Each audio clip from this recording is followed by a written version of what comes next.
Welcome, everyone, to Meaningful Moments, connecting infant mental health to early intervention. We are so excited to be here with you today. We are going to be talking about autism screening, implementing the MChat.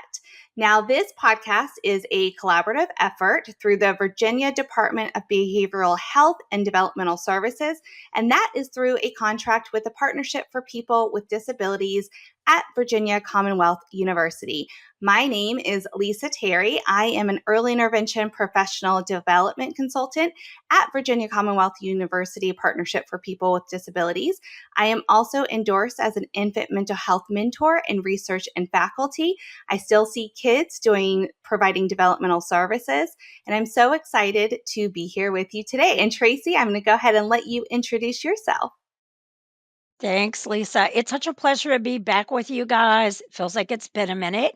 My name is Tracy Walters. I'm the state coordinator for infant and early childhood mental health here at the Department of Behavioral Health and Developmental Services.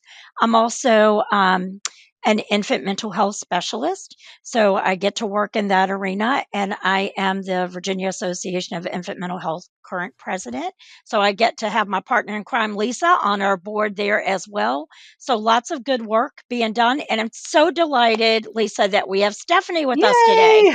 Hi, everybody. I am Stephanie Shrewsberry. I am a service coordinator with the Virginia Beach Early Intervention Program and have been for the past 14 years now. And I'm just super excited to be here and talk to you guys a little bit about the MChat and what that's looked like for our program. Thanks, Stephanie. Great. We are so excited to have you today. Stephanie actually approached me and she was like, this is just something that I think would be a great topic to talk about. And so we are really looking forward to asking you lots and lots of questions about the implementation of the MChat. But before we even get to that, let's really talk about what autism or autism spectrum disorder, ASD, really is. And so that is going to refer to a broad range of conditions characterized by challenges with social skills, repetitive behaviors, speech, and nonverbal communication. In early intervention, we often see a lot of children that can display some of these characteristics, right? And so that's where we do the MChat. But let's talk about some of the stats that we see with autism and why this is so important to make sure that we are doing the screening first. So when we're looking at autism, 1 in 36 children in the United States have autism, and that is up from that previous rate of 1 in 44. And you can find all of these stats on our resources. We're going to link you to that. That comes from autismspeaks.org. I thought I would add this because I thought it was interesting that 1 in 45 adults in the United States have autism as well.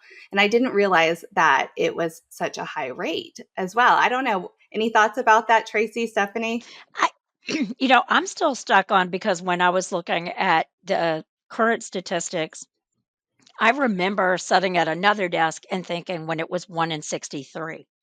And Yes. looking now at it felt like it was 1 in 63 for a minute. And now looking at the rates, I'm like, what is going on to contribute, right? What's happening here? And so, yeah, I do think it's interesting from where we sit to see that these statistics are the same between these two groups and how that's really playing out in our community. Stephanie, what do you think about it all? So I think, and then this kind of plays into the kids too, but I think we have a system now where we are able to diagnose autism as 40 years ago, it wasn't happening a lot. So I actually think, this is just my personal opinion. It may even be higher in adults that just haven't had the formal diagnosis of getting that or haven't seen a physician or gone through any of the testing. But before Lisa just said that, I did not know it was even that high. So that's a pretty big number. It is, yes. And we were just talking, Stephanie, earlier too, that we are seeing so many of these characteristics in a lot of the children that we're serving. Like, I'm still providing developmental services, and a lot of the kids that I'm seeing, all of them have these characteristics, and it's very interesting because we'll have to utilize that MChat. But I do want to kind of break down some of the other statistics to kind of raise awareness about that, because in the United States, about 4 in 100 boys and 1 in 100 girls have autism, right? So boys are nearly 4 times more likely to be diagnosed with autism than girls. And we have a great Talks on Tuesday that Dr. Subarnadaria did for us about autism in girls specifically and how that really does get underdiagnosed and what that looks like. She talks a lot about masking. And so I will also link that into our resources, but it's a really interesting thing just to kind of keep in mind when we are providing these services. And we look at the autism prevalence in is lower among white children than other racial and ethnic groups. So white is 2.4%, Black is 2.9%, Hispanic 3.2%, and Asian or Pacific Islander is 3.3%. Tracy, did you have any thoughts about those statistics? Yeah, I was just thinking about that.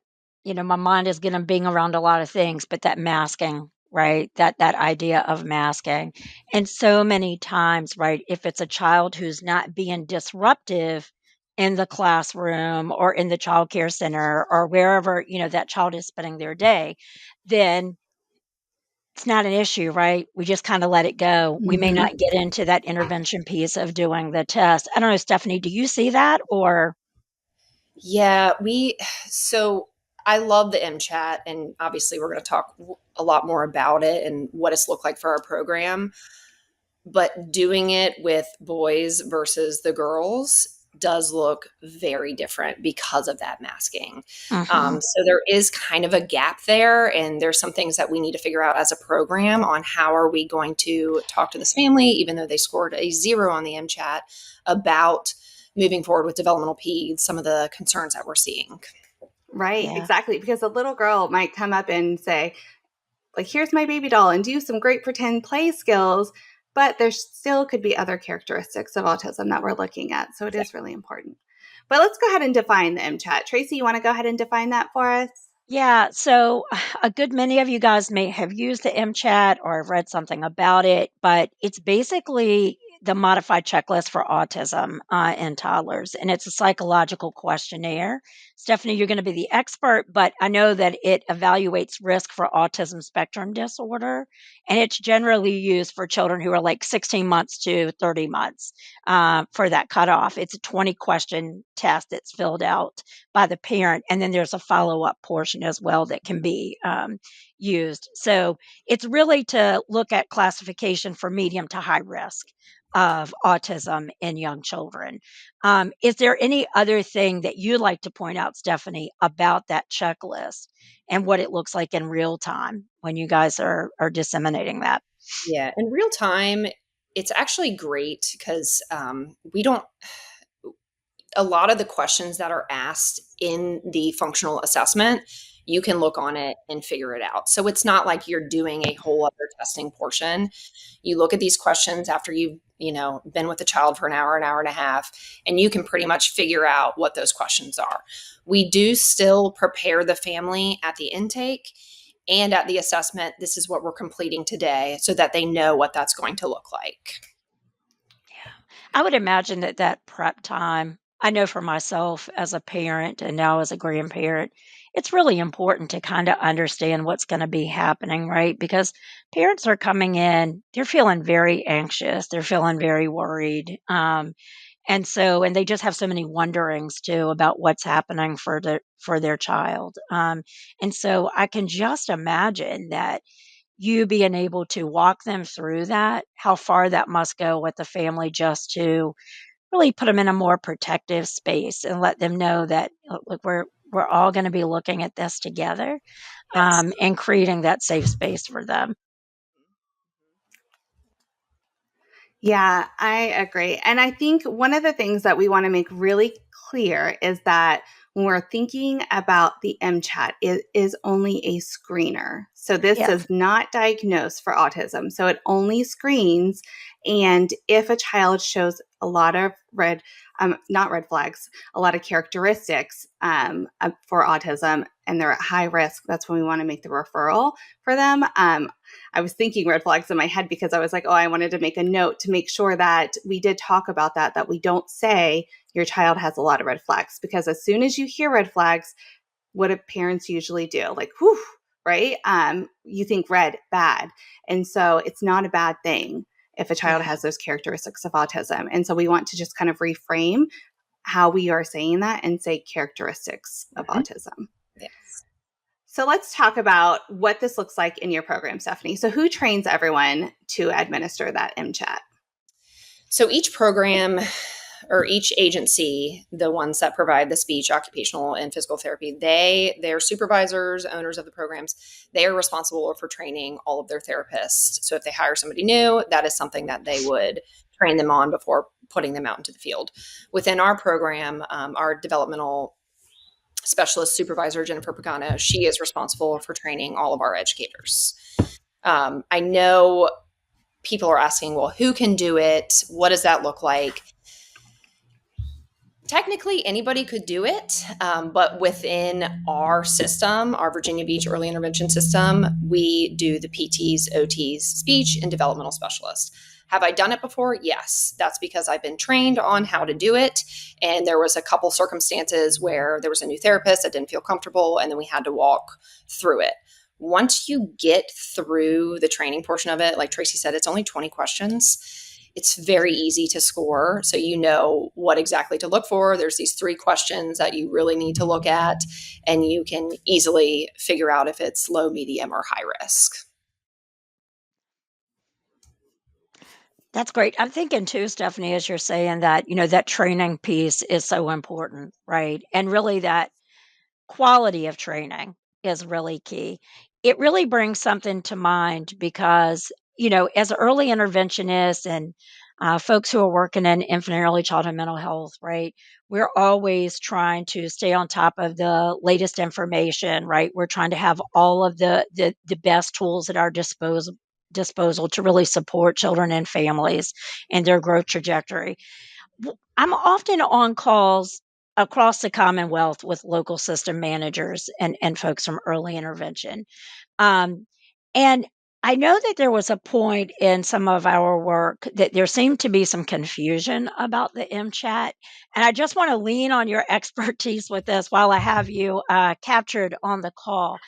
There seemed to be some confusion about using the MChat as a social emotional screener.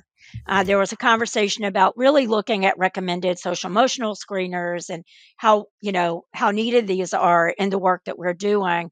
And someone had brought that as a tool that they were using or considering. And I guess, how does your trainer, because it sounds like you've got some really good folks on board, clarify for the folks who are being trained in your program the difference of like the MChat and like a social emotional screener? I was Absolutely. kind of taken back by that. And so I think this is just a great opportunity to have the conversation. Mm-hmm. So that's interesting because, of course, the questions that are on the MChat are going to be social questions, language questions, etc. But it should not be used as just a social screening.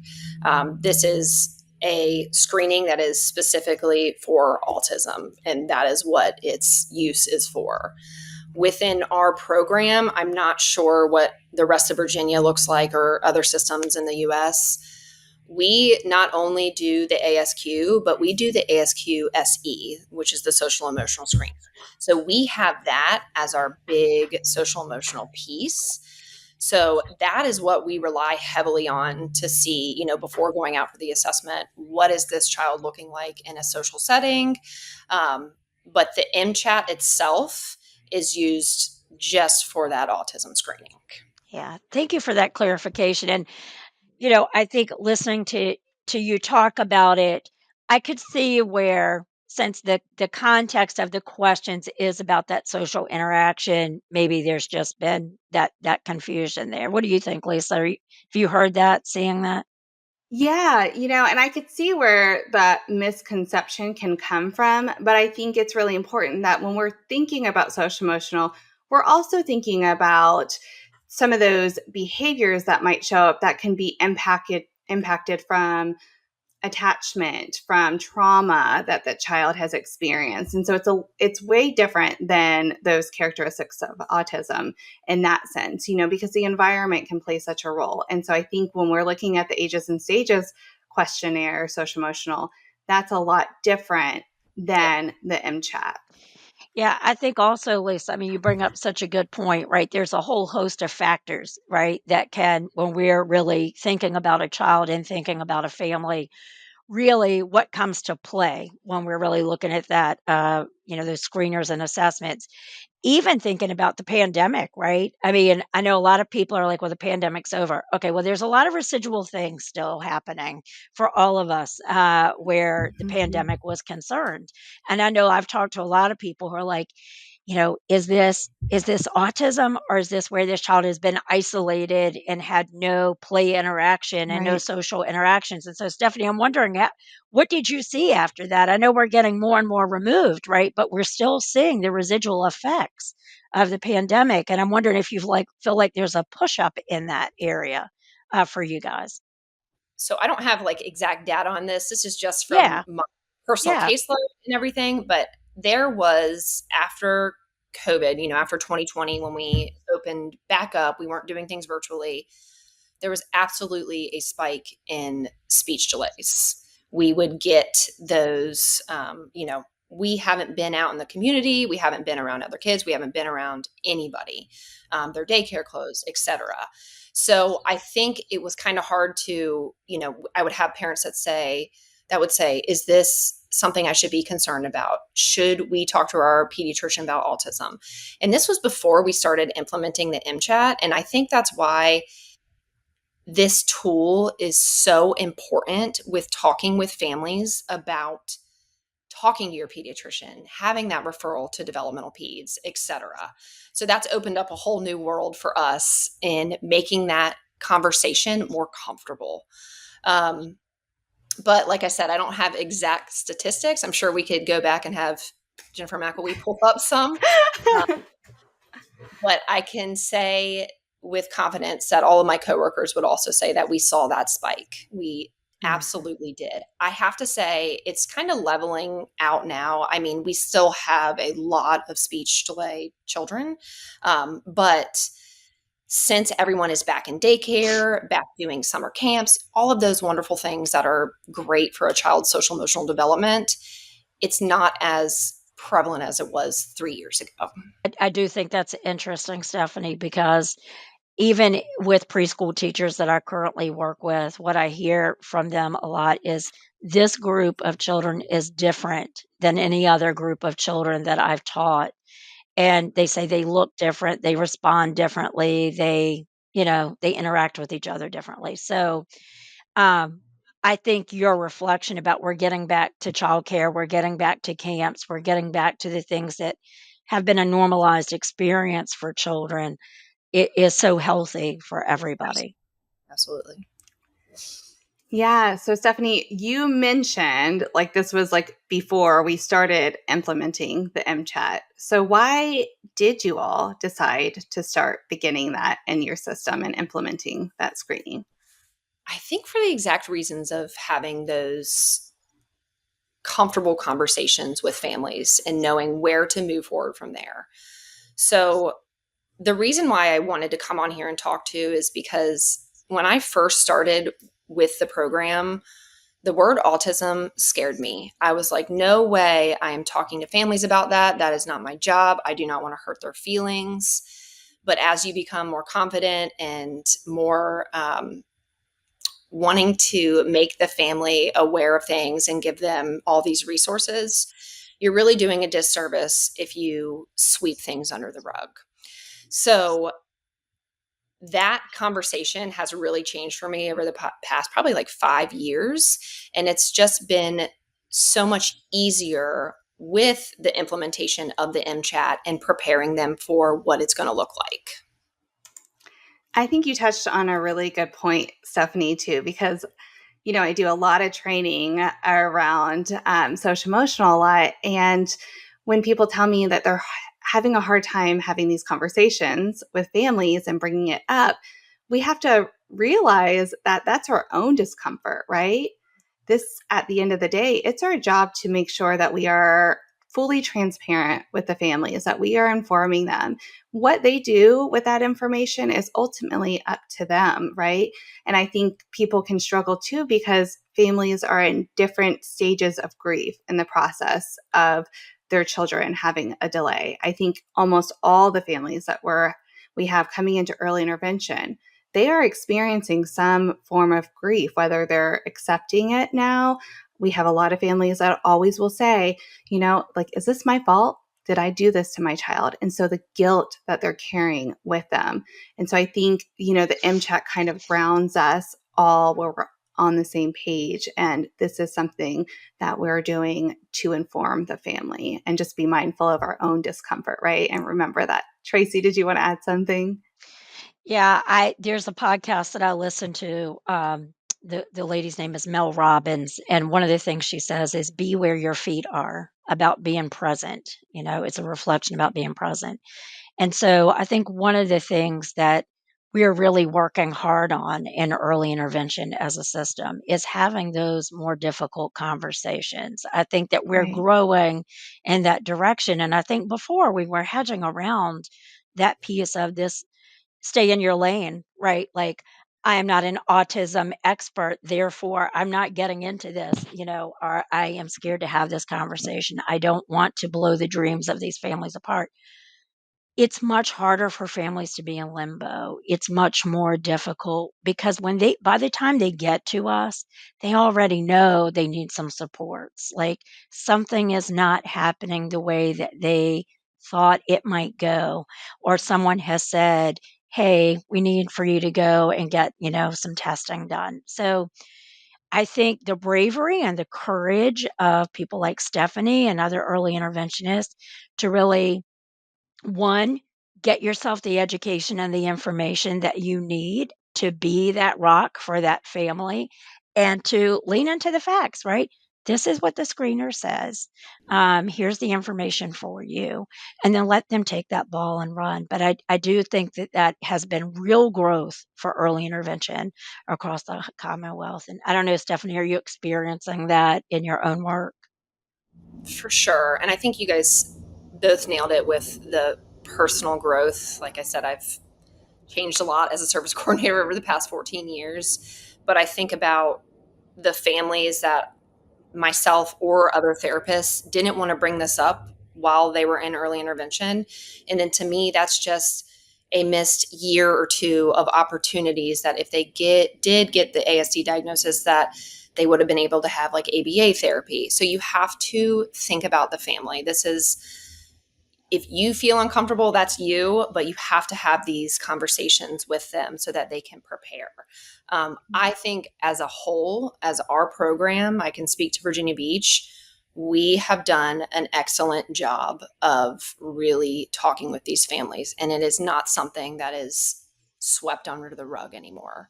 And I think at the beginning too, I would always put myself in their shoes and say, well, I don't want somebody to have that conversation with me. That would make me sad, but that's not the case. We need to open up these doors so that the family has all of the information, all of the resources that they need to support their child.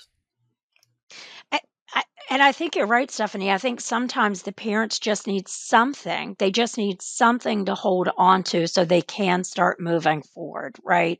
And so just by going over that screener with them and saying what you're seeing and being in that space with them makes a world of difference. It really Absolutely. allows them to reflect on, okay, so other people are acknowledging like what we're seeing and validating and normalizing that experience for them, I think is a really powerful gift that we can give to families and the children.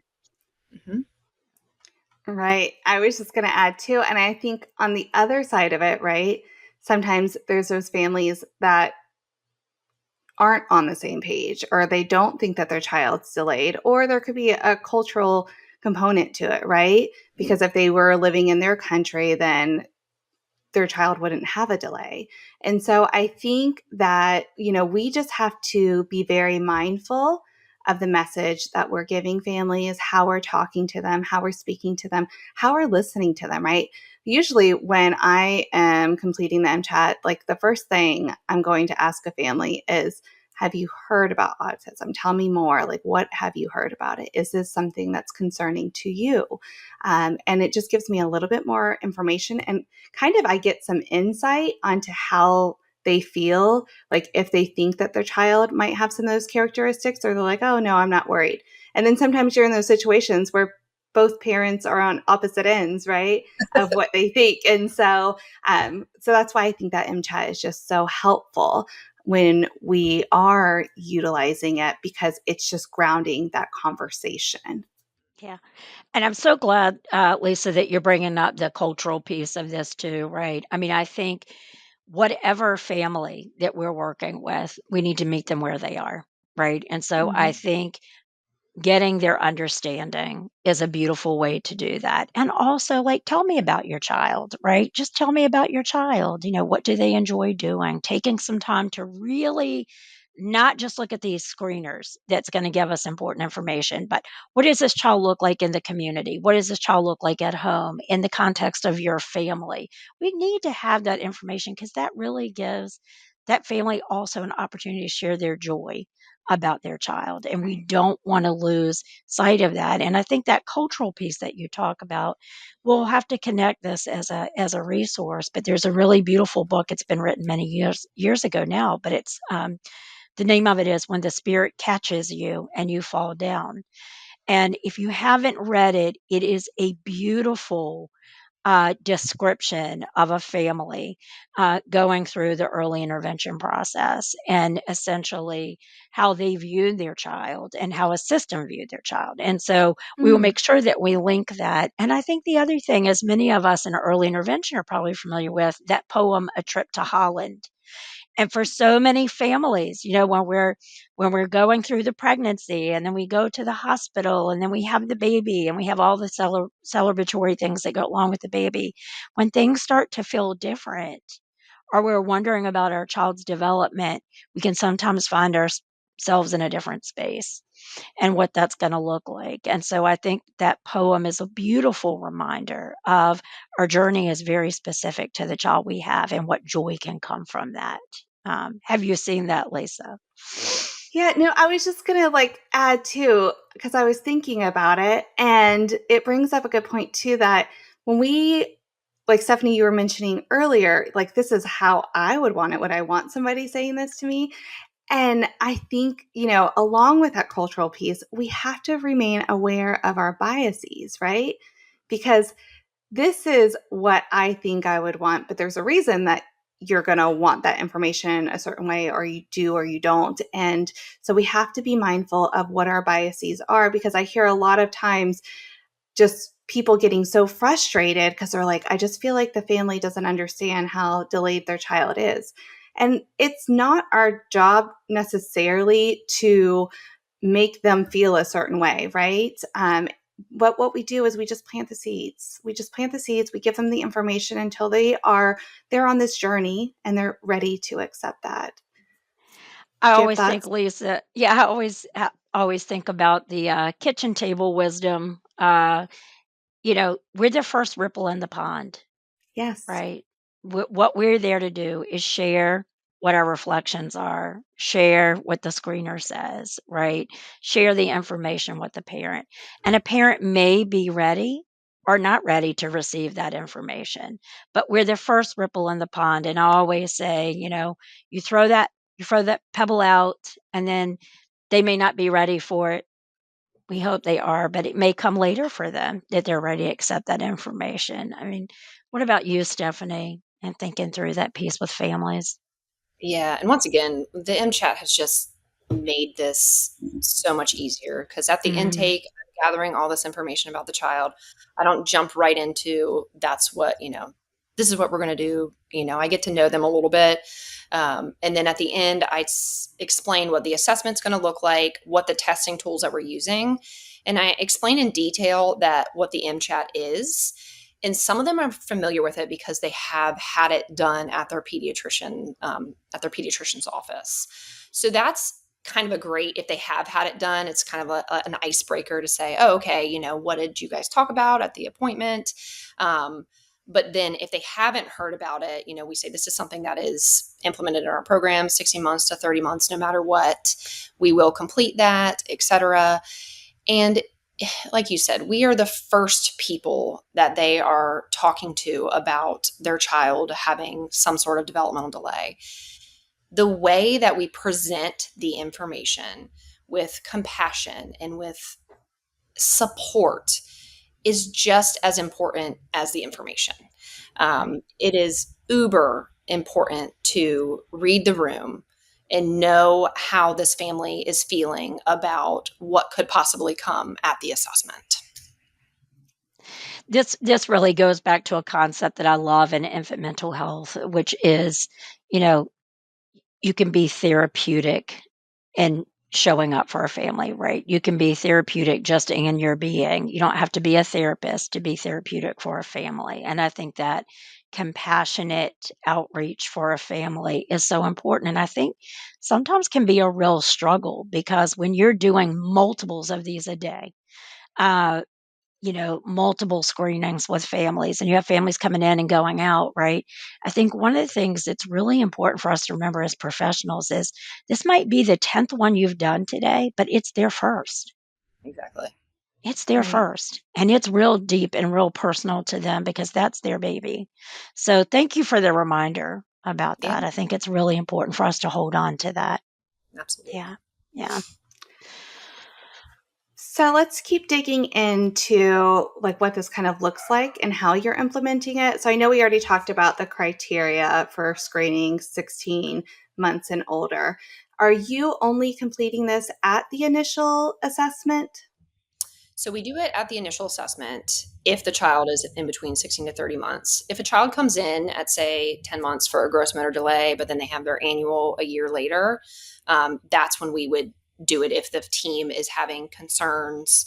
And then once again, that is our way of saying, hey, at the annual, we're going to complete this. Your child is now 18 months now. It is something that we do. You don't have to do it at the annual IFSP. It's kind of a group decision on, I would really like to talk to mom about what's going on. And then we kind of decide as a team what that will look like. Because it's not formal testing at the annual, so you're not digging in with all these questions. So the only real screening that you would be doing is the MChat. Yeah, I was going to add too, Stephanie. It's interesting, like as a developmental services provider, like when I go in after the assessment for like my first visit, because I'm always kind of revisiting the IFSP, going over it, seeing if they have questions and reviewing those goals as I'm kind of like talking them through it. And when they have the MChat, more often than not, the families are like, oh, I don't remember. I don't know what that is. I don't even remember having like that discussion. I think it's just because sometimes at that assessment and the IFSP development, there's so much going on, right? And so I think it's a really great idea for providers to make sure that they are following up after that initial assessment, or even a service coordinator following up with the family after, especially if they're going to refer to the developmental pediatrician or whoever for some more deeper autism screening assessment. Yep, go ahead. Yeah, I think that is a great point. You guys have done assessments. I don't even know how many. The amount of information that is given to you at the assessment it's so much. It's so much to take in. My youngest son was in the program, and even being on the other side of it, it's still a lot. It's a lot, even though I knew what to expect. It was my child. It was a different experience. And it is uber important to follow up after the assessment on what that's going to look like. Typically, what I do is once I know who's going to pick that child up, I'll say, we have presented them with information on developmental peds. We have talked about other resources as well. I just want to make sure that if that is something that they want to do, that they stay on top of it. In Hampton Roads, the wait list for developmental peds is around insane. Right now. It's so insane. There's a few private practices that'll do it. That'll take a couple of months to get in. But still that depends on insurance and whatnot. So it is so important to follow up with the family and just make sure, hey, I know we unpacked all of this information. Do you have any additional questions on what that would look like? So outside of testing in all areas, developing all these goals, et cetera, here I am at the end of it talking about the school system and the MCHAT results and developmental peds. And if you're not in the child development world, it all sounds like a foreign language. So we have to remember that just because we're throwing out all these acronyms and saying all these things, and we do have to follow up. Lisa, I'm so glad you brought that up, because I need to do a little bit better about that myself, because you feel like, okay, well, I gave them the information, but we need to make sure that if they want to follow through, that we follow up with them. Right. Well, you're kind of bringing up some of those conversations. So let's just talk about that. Like, what do these conversations look like once you complete the MCHAT and then you are having that conversation? Like, what does that look like? What is it? What are some key things that the providers or service coordinator are saying? What are some of the questions that the family may have for you or that you've seen? So typically after we talk about the narrative and the scores and where they are developmentally, then we will talk about the outcome of the screening. For me, I have mostly had that conversation with them since I was that first contact with them. I met with them, or I made the first phone call, met with them in the home for the intake. They know me. Once I start talking about what the screening was, if it was low, medium, or high, then I'll have the therapist chime in too. And honestly, it's just been kind of an organic conversation. This is what we're seeing. This is what we suggest. Do you have any questions? There have been some really heavy conversations that we have had, and those ones are tough. You can just feel the weight of the world on the mom and dad on like, what's next? What is this going to look like for us? When you have a wonderful assessment team, which all of our assessment teams are wonderful, then it is so amazing to see all of us come together and support that family for what is next for their child. Yeah, I agree. I mean, I will tell you, I agree with you. Like when I first started doing this, I just felt like a little intimidated, bringing this up and having those conversations with the family. And I think just because I am such an empath, and so I just take on people's emotions all the time. And so I feel them 100%. And then I feel bad, having those conversations. And so I always want to make sure that I tell families, like this diagnosis, whether or not your child gets it, does not change what I'm going to be doing with your family to help support you. Like it doesn't change services at all in early intervention.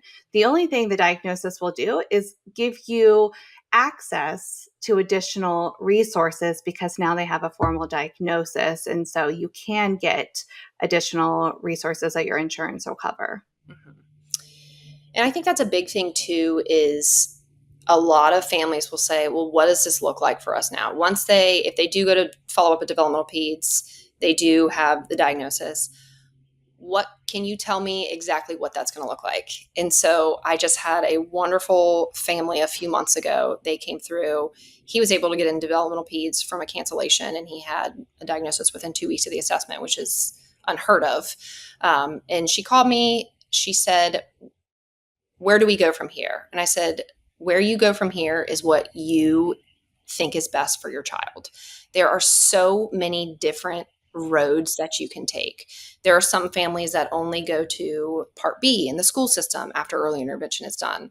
There are some that do Part B and ABA, private therapy. We have wonderful centers here like the Maverick Learning Center, the Eliza Hope Center. Whatever you do with your child, it may look completely different from another family, but you have to make a decision that best supports your child and your family at the same time. Do you have any specific resources that you share with families? Like the Autism Speaks, that's kind of like one that I was thinking of.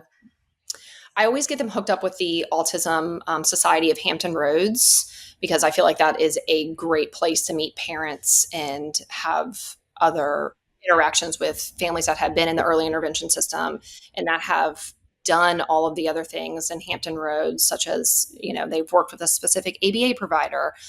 I think it's great. Our early intervention is wonderful. And we do have those center-based classes, but being able to hook them up with other people that have been through a similar situation is key.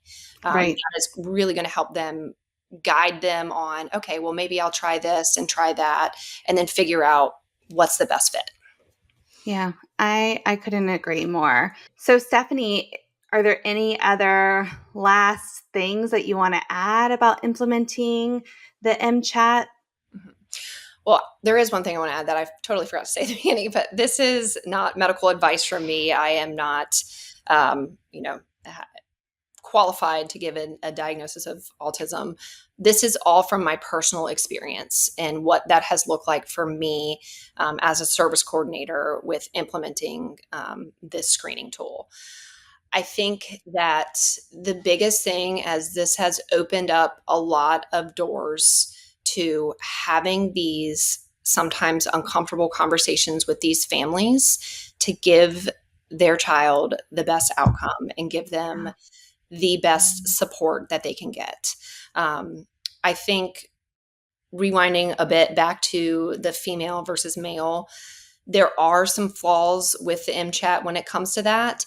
But overall, this has been a wonderful tool that we are able to now discuss these things, talk a little bit more in depth, and we're not just sweeping it under the rug so that they can get to what they need as soon as they can.